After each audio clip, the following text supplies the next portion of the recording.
El cristianismo nació en un mundo saturado de dioses y de razones. Las ciudades del Mediterráneo eran un mosaico de templos y de escuelas. En cada plaza convivían los mitos de Homero y las especulaciones de Aristóteles.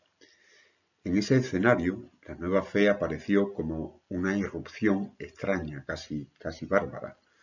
No traía consigo la elocuencia del ágora ni el prestigio de los sabios. Venía de los márgenes, sostenida por pescadores, por esclavos, por mujeres. Frente a los herederos de Platón, los cristianos parecían un pueblo sin filosofía, sin sistema, sin retórica.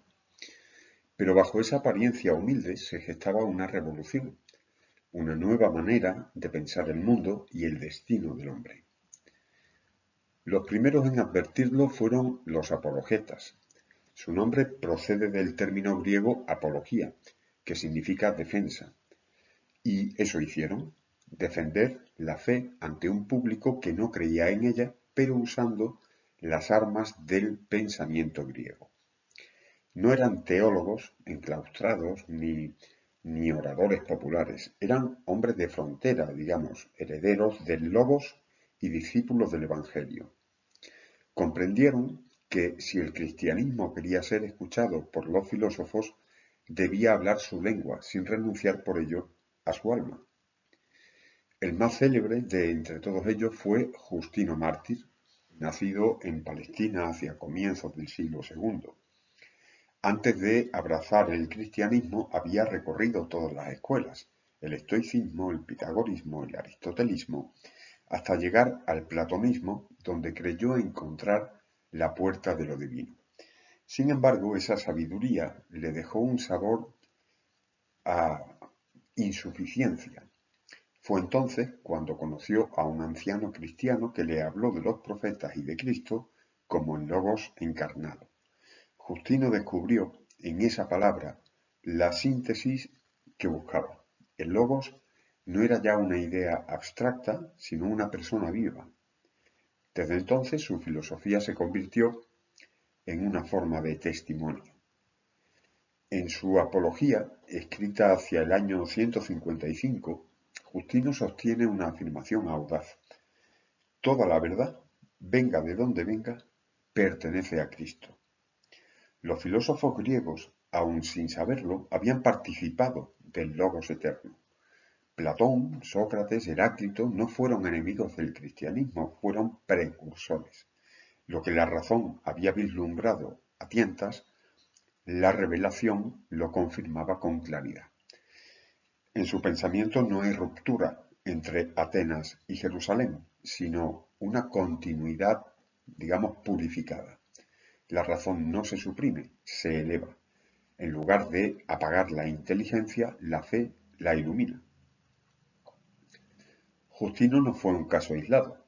Junto a él se alzaron otras voces que siguieron ese mismo camino de conciliación. Taciano, discípulo suyo, llevó la defensa del cristianismo al terreno moral. Frente al lujo y la corrupción del imperio, propuso una vida austera, guiada por la verdad del Evangelio. Atenágoras de Atenas escribió una súplica en favor de los cristianos dirigida al emperador Marco Aurelio, donde desmonta los prejuicios más comunes contra la nueva religión, el ateísmo, el canibalismo, el desprecio por la razón, etc. Lo hizo con el rigor de un lógico, demostrando que la fe cristiana no sólo era inocente de tales cargos, sino que representaba la forma más alta de racionalidad.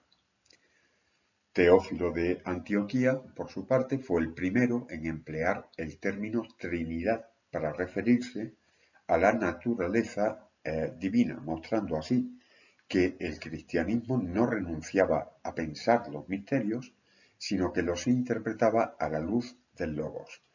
Y Clemente de Alejandría, quizá el más erudito de todos ellos, escribió que la filosofía griega había sido una pedagoga que preparó a los gentiles para recibir la fe, del mismo modo que la ley preparó a los judíos. En su escuela, el cristianismo se convirtió en un ejercicio de inteligencia y de contemplación. Amar a Dios era también comprenderlo. De este modo, los apologetas no sólo defendieron una doctrina, inventaron una nueva forma de pensar. Al unir el discurso de la razón con la esperanza de la fe, dieron origen a la tradición intelectual del cristianismo. No se limitaron a responder a las acusaciones del paganismo, sino que ofrecieron un lenguaje capaz de dialogar con el mundo. Su mérito no fue vencer a los filósofos, sino integrarlos en una visión más amplia, donde la sabiduría humana y la revelación divina no se excluyen, sino que se buscan mutuamente. En sus obras se percibe un cambio profundo. La razón deja de ser una torre solitaria y se convierte en un puente. El logos griego, principio del cosmos, se transforma en el logos cristiano, palabra de Dios hecha carne. Lo que antes era objeto de contemplación se vuelve interlocutor. En ese giro, el pensamiento occidental encontró una nueva dirección. La búsqueda de sentido se unió a la búsqueda de salvación. Esa unión marcaría los siglos siguientes. Los grandes arquitectos de la escolástica, San Agustín, San Anselmo, Santo Tomás, son herederos directos de los apologetas.